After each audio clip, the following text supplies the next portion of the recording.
بسم اللہ الرحمن الرحیم۔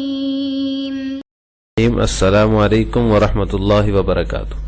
عزیز طلبہ، آج آثار السنن کا سبق نمبر 75 ہے اور اس سبق کے اندر ہم ابواب الاذان کا دوسرا باب ما جاء فی الترجیح کی تفصیل پڑھیں گے، یعنی وہ روایات جو اذان میں ترجیح کے بارے میں وارد ہوئی ہیں ان کی تشریح اور تفصیل پڑھیں گے۔ تو اذان میں ترجیح ہے یا نہیں، یہ مسئلہ آج کے سبق میں بیان ہوگا۔ اس باب کے تحت علامہ نیووی رحمہ اللہ تعالی نے 2 احادیث ذکر کی ہیں۔ آج کے سبق میں ہم اذان میں ترجیح اور اسی طرح اذان کی ابتدا میں اللہ اکبر 2 مرتبہ ہے یا 4 مرتبہ، اس کی تفصیل پڑھیں گے۔ باب ما جاء فی الترجیح، اس کی پہلی حدیث ہے نبی محذورۃ رضی اللہ تعالی عنہ قال علمنی رسول اللہ صلی اللہ علیہ وسلم الاذان فقال اللہ اکبر اللہ اکبر اللہ اکبر اللہ اکبر اشہد ان لا الہ الا اللہ اشہد ان لا الہ الا اللہ اشہد ان محمد رسول اللہ اشہد ان محمد رسول اللہ ثم يعود فيقول اشہد ان لا الہ الا اللہ اشہد ان لا الہ الا اللہ اشہد ان محمد رسول اللہ اشہد ان محمد رسول اللہ حی علی الصلاۃ حی علی الصلاۃ حی علی الفلاح حی علی الفلاح اللہ اکبر لا الہ الا اللہ۔ رواہ النسائی و ابو داود و ابن ماجہ و اسنادہ صحیح و اخرجہ مسلم بتثنیۃ التکبیر۔ اس حدیث کا ترجمہ یہ ہے کہ ابو محذورہ رضی اللہ تعالیٰ عنہ سے روایت فرماتے ہیں کہ رسول اللہ صلی اللہ علیہ وسلم نے مجھے اذان سے کہی،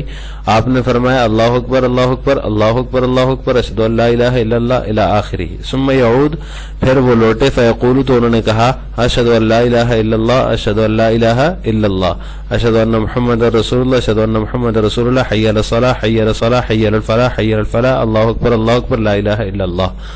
اس روایت کو نسائی، ابو داؤد اور ابن ماجہ نے روایت کیا، و اسنادہ صحیح، اور اس کی سند صحیح درجے کی ہے، و اخرجہ مسلم بتثنیۃ التکبیر، اور مسلم نے اس روایت کی تخریج تثنیۃ التکبیر کے ساتھ کی ہے، یعنی جو شروع میں اللہ اکبر ہے وہ انہوں نے 2 مرتبہ ذکر کیا ہے، یہاں پر اس روایت میں 4 دفعہ ہے اللہ اکبر اللہ اکبر اللہ اکبر اللہ اکبر، اور امام مسلم نے جو روایت نقل کی ہے اس میں صرف 2 دفعہ ہے۔ تو امام مسلم رحمہ اللہ نے 2 دفعہ کیا ہے نقل اس کو، اور یہاں کی روایت جو ہے، اس روایت میں جو علامہ نیووی رحمہ اللہ لے کر آئے وہ محذورہ کی روایت، اس میں 4 دفعہ ہے تکبیر۔ تو اب مسئلہ یہ ہے کہ اللہ اکبر اذان کی ابتدا میں 2 دفعہ ہوگا یا 4 دفعہ ہوگا۔ تو جمہور کا مذہب یہ ہے کہ یہ اللہ اکبر جو ہے یہ 4 مرتبہ ہے اذان کے شروع میں، اور امام مالک رحمہ اللہ یہ فرماتے ہیں کہ 2 مرتبہ ہے۔ دلائل میں جمہور کی دلیل وہ احادیث کثیرہ ہیں جن میں 4 مرتبہ کا ذکر ہے، تو اس کے علاوہ بے شمار احادیث ہیں جو مختلف کتب میں منقول ہیں، ان میں ہر ایک میں 4 مرتبہ کا ذکر ہے کہ اذان کی ابتدا میں اللہ اکبر 4 مرتبہ ہے۔ امام مالک رحمہ اللہ کی دلیل معمر و یونس کی زہری سے روایت ہے، اور اس میں اللہ اکبر 2 مرتبہ، یعنی انہوں نے جو روایت نقل کی عبداللہ بن زید رضی اللہ تعالیٰ عنہ کی، وہ معمر اور یونس کے ذریعے سے، اور انہوں نے معمر اور یونس نے زہری سے، علامہ زہری سے نقل کی ہے، اس میں اللہ اکبر 2 دفعہ ہے، 4 دفعہ نہیں ہے، تو وہ اس سے استدلال کر کے کہتے ہیں کہ اللہ اکبر 2 دفعہ ہوگا، 4 دفعہ نہیں ہوگا۔ تو اس کا جواب جو ہے جمہور کی طرف سے امام مالک رحمہ اللہ کو یہ دیا جاتا ہے کہ 2 مرتبہ مل کر ایک سانس میں یہ ایک ہی شمار ہوتا ہے، یعنی جو انہوں نے تثنیۃ التکبیر نقل کیا اس کا مطلب یہ ہے کہ جب اللہ اکبر کہیں گے، یہ 2 دفعہ اللہ اکبر ایک ہی سانس میں کہا جاتا ہے، تو 2 دفعہ ایک سانس میں جب کہا جائے تو یہ ایک شمار ہوا، اور پھر اللہ اکبر کہا تو یہ دوسری دفعہ شمار ہوا، یہ اس کا یہ مطلب ہے۔ بہرحال اس کے علاوہ بھی جو روات ہیں جنہوں نے 4 مرتبہ کا ذکر کیا وہ سب ثقہ راوی ہے، اور ثقہ کی زیادتی جو ہوتی ہے وہ مقبول ہوتی ہے، تو لہٰذا تمام ثقہ راویوں نے اور اکثر راویوں نے 4 مرتبہ ہی نقل کیا ہے، اس وجہ سے 4 مرتبہ ہی کہا جائے گا۔ دوسرا مسئلہ ہے ترجیح کا۔ ترجیح کہتے ہیں وہ رفع الصوت بکلمۃ الشہادۃ بعد الخفض بہما، یعنی شہادتین کو آہستہ کہنے کے بعد بلند آواز سے کہنا، یعنی ایک دفعہ آہستہ آواز سے کہہ دیا اشہد ان لا الہ الا اللہ اشہد ان لا الہ الا اللہ، دوبارہ بلند آواز سے اشہد ان لا الہ الا اللہ اشہد ان لا الہ الا اللہ،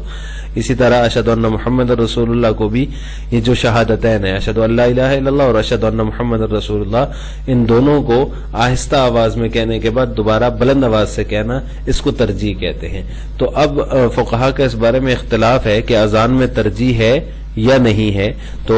امام ابو حنیفہ اور امام احمد بن حنبل رحمہم اللہ ایک طرف ہیں اور امام مالک اور امام شافعی رحمہم اللہ ایک طرف ہیں۔ امام ابو حنیفہ اور امام احمد رحمہ اللہ تعالیٰ کے ہاں ترجیح نہیں ہے، وہ ترجیح کے قائل نہیں ہے، یعنی ایک دفعہ سیدھا سیدھا اشہد ان لا الہ الا اللہ، اشہد ان لا الہ الا اللہ اور اشہد ان محمد رسول اللہ، اشہد ان محمد رسول اللہ کہہ دیا تو کافی ہے، دوبارہ سے پھر ان کو بلند آواز سے کہنے کی ضرورت ان کے نزدیک نہیں ہے۔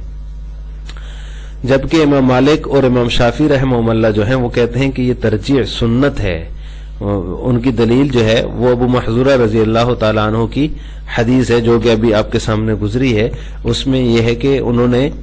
ثم یعود فیقول اشہد ان لا الہ الا اللہ، انہوں نے جب لوٹ کر دوبارہ جو ہے اونچی آواز سے کہا ہے شہادتین کو،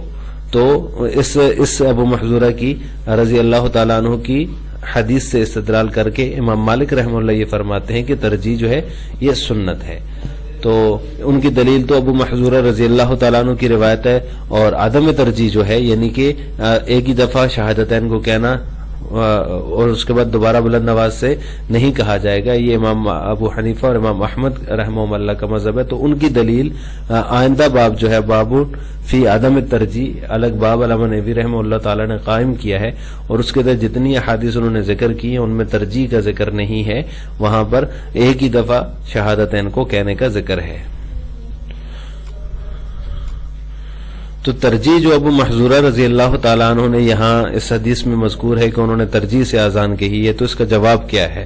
احناف اور حنابلہ کی طرف سے اس حدیث کا جواب یہ دیا جاتا ہے کہ ابو محذورہ رضی اللہ تعالیٰ عنہ نے پس آواز سے، ہلکی آواز سے، آہستہ آواز سے الفاظ کہے، تو آپ صلی اللہ علیہ وسلم نے بلند آواز سے دوبارہ کہنے کا انہیں حکم دیا، یعنی وجہ جو ہے وہ ترجیح مقصود نہیں تھی بلکہ بلند آواز سے کہنے کے لیے آپ صلی اللہ علیہ وسلم نے دوبارہ فرمایا کہ بلند آواز سے کہو۔ انہوں نے آہستہ آواز سے کہے تھے، آپ صلی اللہ علیہ وسلم کا مقصد ترجیح نہیں تھا، یعنی دوبارہ کہلوانے کا مقصد یہ نہیں تھا کہ اذان کا طریقہ یہی ہے، بلکہ آپ صلی اللہ علیہ وسلم نے ان کو بلند آواز سے کہنے کے لیے دوبارہ حکم فرمایا۔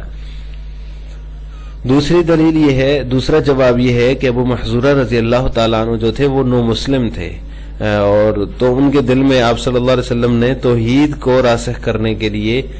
دوبارہ کہنے کا حکم فرمایا، کیونکہ شہادتین ہے، اشہد ان لا الہ الا اللہ، اشہد ان لا الہ الا اللہ اور اشہد ان محمد رسول اللہ، اشہد ان محمد رسول اللہ۔ تو ایک وقتی مصلحت تھی کہ چونکہ وہ نو مسلم تھے تو نو مسلم کے دل میں توحید کو راسخ کرنے کے لیے، اللہ تعالیٰ کی وحدانیت کو راسخ کرنے کے لیے آپ صلی اللہ علیہ وسلم نے ان کو دوبارہ کہنے کا حکم دیا، تو لہٰذا ایک وقتی مصلحت تھی، عام سنت نہیں تھی جیسا کہ آپ حضرات کہتے ہیں۔ اس باب کی دوسری روایت وعنہ ان نبی صلی اللہ علیہ وسلم علمہ الاذان 19 کلمۃ والاقامۃ 17 کلمۃ، رواہ ترمذی وآخرون اسنادہ صحیح۔ انہی سے مروی ہے، یعنی ابو محذورہ رضی اللہ تعالیٰ عنہ سے مروی ہے، فرماتے ہیں کہ مجھے نبی کریم صلی اللہ علیہ وسلم نے اذان کے 19 کلمات سکھائے اور اقامت کے 17 کلمات سکھائے۔ ترمذی اور دوسرے محدثین نے اس کو روایت کیا ہے، واسنادہ صحیح، اور اس کی سند صحیح درجے کی ہے۔ آج کے سبق کا خلاصہ یہ ہوا کہ ہم نے باب ما جاء فی الترجیح کی 2 احادیث کا ترجمہ اور تشریح پڑھی ہے، اور ترجیح کا جو مطلب ہے کہ ترجیح کس کو کہتے ہیں، اور اس میں جو فقہی اختلاف ہے، بعض حضرات ترجیح کے قائل ہیں اور بعض عدم ترجیح کے، اور اسی طرح ایک اور مسئلہ کہ شروع میں اذان کی ابتدا میں اللہ اکبر 2 مرتبہ ہے، یہ 4 مرتبہ، ان 2 مسئلوں کی تفصیل پڑھی ہے، اس فقہی اختلاف کی تفصیل پڑھی ہے۔ آخر میں آپ سے 2 سوال ہیں۔ پہلا سوال یہ کہ حضرت ابو محذورہ رضی اللہ تعالیٰ عنہ کو آپ صلی اللہ علیہ وسلم نے ترجیح کا حکم کیوں دیا، اس کی کیا وجہ تھی، اس کا جواب آپ نے کمنٹ باکس میں دینا ہے۔ نمبر 2، کیا اذان کی ابتدا میں اللہ اکبر 2 مرتبہ ہے یا 4 مرتبہ، اس کا جواب بھی آپ نے کمنٹ باکس میں دینا ہے۔ السلام علیکم ورحمۃ اللہ وبرکاتہ۔